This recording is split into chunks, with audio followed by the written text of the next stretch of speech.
오는 10일 위기관리 참모훈련을 시작으로 26일까지 진행될 예정인 한미연합 군사훈련의 연기 여부를 놓고 정치권의 갈등이 깊어지고 있습니다.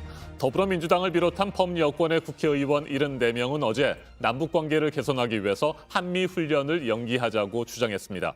하지만 민주당 송영길 대표는 훈련 연기에 반대한다는 뜻을 분명히 밝혔습니다. 지난 1일 김여정 북한 노동당 부부장의 공개적인 훈련 취소 압박이 여당 내 파열음을 일으키고 정부와 청와대의 입장을 곤혹스럽게 만들고 있습니다.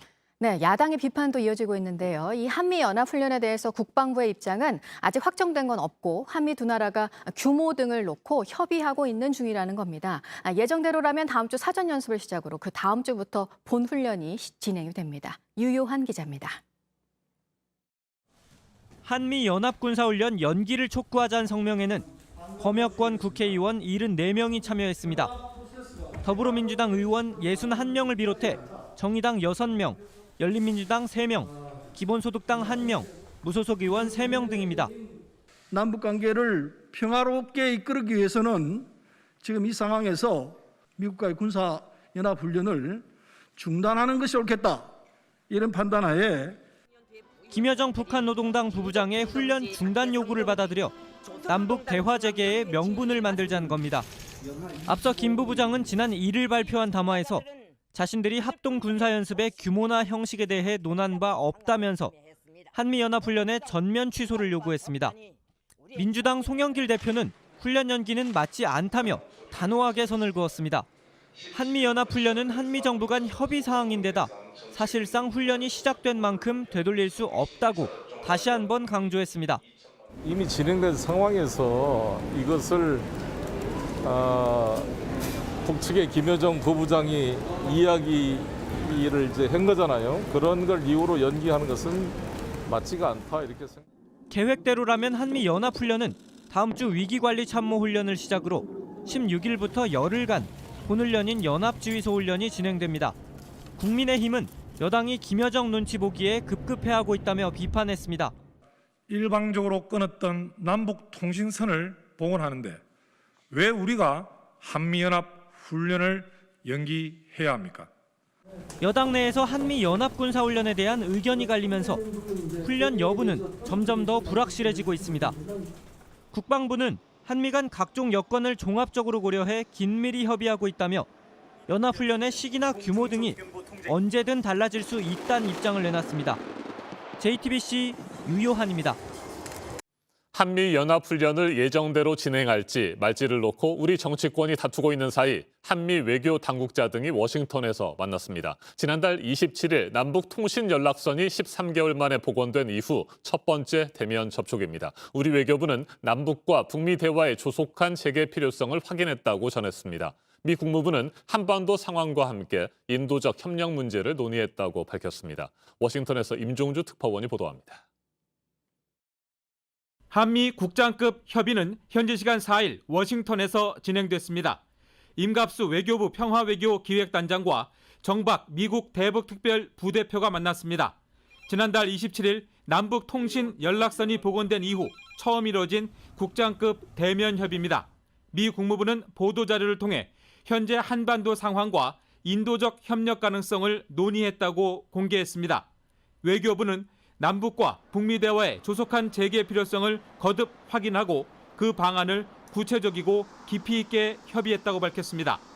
미국 측이 인도적 협력 문제를 협의 대상으로 적시한 점으로 미뤄 인도적 지원을 통한 대북 관계 진전 방안이 논의됐을 가능성이 있습니다. 앞서 양국은 한미 워킹그룹을 종료하는 대신 국장급 협의를 정례화하기로 한 바 있습니다. 그에 따라 이뤄진 이번 협의에는 양국 외교 당국자 외에 한국 측 통일부와 청와대, 미국 백악관 국가안보회의와 재무부, 국방부 관계자도 함께했습니다. 워싱턴에서 JTBC 임종주입니다.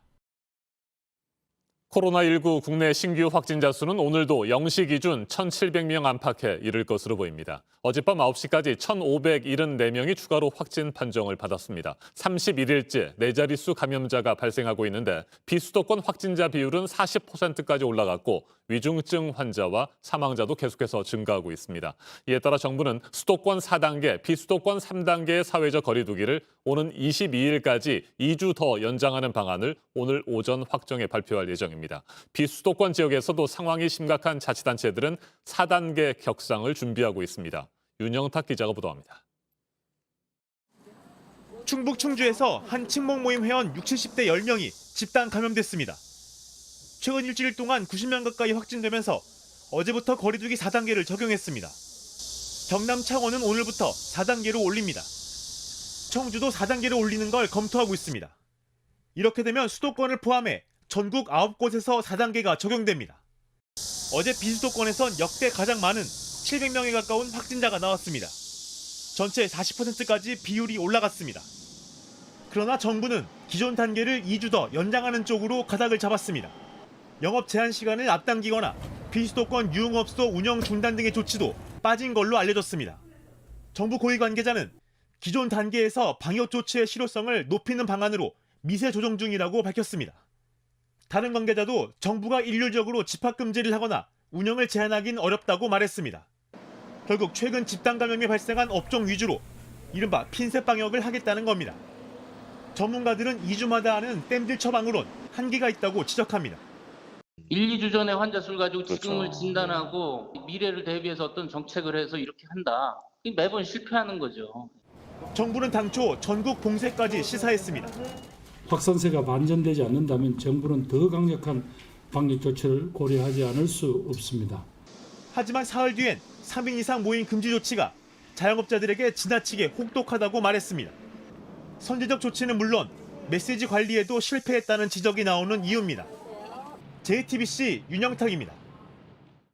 9호 태풍 루핏은 현재 중국 남동부 해안을, 10호 태풍 미리네는 일본 오키나와 동쪽 해상을 각각 지나고 있습니다. 그리고 어제 오후에는 11호 태풍 니다까지 도쿄 동남동쪽 830km 부근 해상에서 발생했습니다.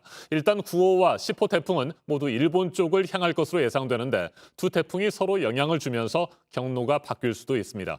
태풍 두 개가 비슷한 시기에 움직일 때 서로의 진로와 강도에 영향을 미치는 이른바 후지와라 효과 때문입니다. 김세연 기상전문 기자가 보도합니다. 큰 구름들이 소용돌이 칩니다. 중국 남쪽에 보이는 건 9호 태풍 루핏, 일본 오키나와 부근 건 10호 태풍 미리네입니다. 두 태풍 모두 현재까지는 일본으로 가고 있습니다. 우리나라에도 일부 간접 영향을 미칩니다. 일본 남해상을 먼저 지나가는 미리네는 우리나라에 습한 동풍을 불어넣습니다. 그래서 동쪽 지역에 비가 내릴 수 있습니다. 그리고 9호 태풍 루핏이 우리나라에 일부 영향을 줍니다. 현재로선 10일쯤 제주 남쪽과 동해 남쪽에 강한 바람과 높은 파도를 일으킬 수 있습니다.